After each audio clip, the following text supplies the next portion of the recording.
Hello and welcome to our first plant care demo here at B.Willow. We will be going over repotting of smaller tropical plants, so all the way from minis to 6 inches. We're really excited to start sharing these with you all just to help educate and share some of our plant care knowledge here at B.Willow. Let's start out with first showing you guys what soils you can use to repot your tropical plants. Our first one here is our aeroid, or like chunkier mix. In here you will see perlite, leca, orchid bark, rice hulls, things that help your soil be like more aerated and drain better. So for plants that love like chunky mixes, our pothos, our philodendrons, monstera snake plants, etc., except ficus, etc. Love that chunky mix just to help their roots breathe a little better and overall promotes better health for the plant. And then here you'll see our traditional tropical soil. So we don't have anything mixed in here except a little bit of rice hulls to help with drainage, but it is a very moisture retentive soil, and you can always make your soil like chunkier if you'd like by adding these things here. And next we're going to go over the different types of pots that you can use to repot your tropical plants into. First being your nursery pot, which of course you guys get your new plant babies in here. They're very good because they store moisture well, and it's very obvious once they start to outgrow their space. You'll see the roots growing out of the bottom or the plant itself just filling out the pot. But what's good is you can keep them in here for a good time. Next we have our recycled plastic pot, which are great. They're very water retentive as well and really easy and lightweight. Next, we have our ceramic pot, gorgeous, and they are very moisture retentive. If your ceramic pot is glazed on the inside too, you may notice that it holds onto water even more. So they're very good for thirsty plants like ferns, caletheas, or those guys that don't want to dry out too much. Next, we have our terracotta pot here, which is very porous, they're lightweight, and very affordable. Plants that like to dry out a good amount, so like our pothos, our ZZ, our snake plants, they really appreciate them. Now that we've taken some time to go over different types of soil and different types of pots, we will go over size of pots.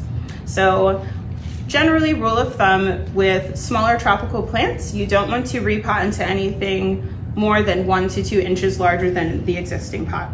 So here we have a 4-inch pothos, and I'll show you guys comparatively some differences, and like we'll figure out what size is best. So you see here, this is a little too small. It's not going to give the plant space to grow or for the root system to develop in a healthy way. And here you can see this is a bit too big in comparison to its root system. Here, this is essentially going to stunt its growth, or the pothos will go into shock as a result. And here, this one is just right. We'll take it out and look at the roots in a bit, but you'll see that it'll give it space to grow in and fill out this new pot, but it is not going to be too large. All right, now we're going to repot this pothos into its new home. All right, so I'm going to be using the aeroid soil, so that chunkier mix I showed you all previously. So the first step of repotting, you are going to slowly work the plant out of its nursery pot or whatever pot it's in. You may have to use like a stick. You may have to cut it out sometimes if you ever notice the roots are packed in here pretty well. But generally, it's pretty easy by squeezing. So we see the root system here. I'm going to loosen it up a bit. Be very gentle about this, but you don't have to be too gentle. They're very hardy plants. And this will just help the pothos acclimate to its new environment in this pot. So after taking it out of the existing pot, we will add about 2 inches or so into its new terracotta here. So I'm just putting enough at the bottom, like I said, about 2 inches so that the roots have space to grow into, but this is good. All right, after adding soil to the pot here, I'm going to begin putting the pothos in and kind of like seeing where you want it to sit.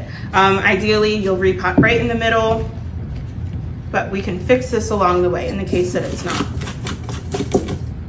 So you see I have my hand here anchoring, and I'm going to just work on covering those roots. So that is like the only real rule, I guess, with repotting, is making sure to cover the roots.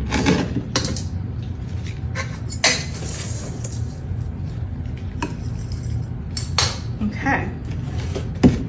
And a good thing to do is using your fingers or whatever to push the soil around the roots, just to make sure that there's no like air pockets. Another really good tip is to kind of like hit the side of the pot, which will help that soil like settle in a bit. And then you can add some on top and just make sure to push that down as well. Cool. Now we're gonna go over some things to look out for after repotting. So you may notice that your plant can lose like a few bottom leaves or leaves in general after repotting. It can be a stressful time as they're going from one home to another, so just make sure to keep an eye on it.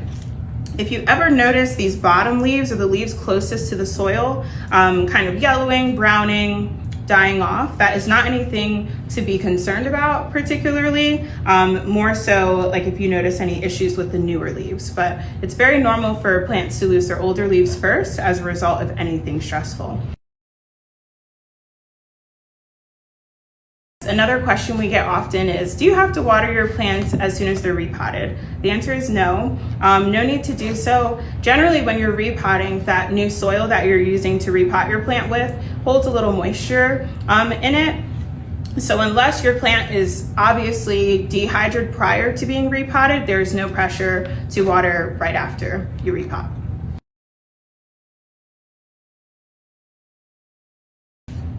Most organic soil mixes come with fertilizer already built in, so there's no rush to fertilize your plant right after repotting. Generally, you're good for about 3 to 6 months, depending on the type of soil mixture. Thank you guys all for watching. So happy to have gone over some tips and tricks for repotting. As a plant parent, repotting is definitely something you'll want to get comfortable with. So I hope going over all of this has empowered you all to do so yourselves. If you ever had any questions or need support with repotting, we are happy to help, so please reach out to us. Next week, we will be going over repotting desert plants, and the week after, we'll be going over repotting tropical floor plants. In the case that you guys aren't able to stop in, no worries. We'll be recording them for you all, and you can find them on our Instagram. We'll be posting them after the demo on that Thursday evening.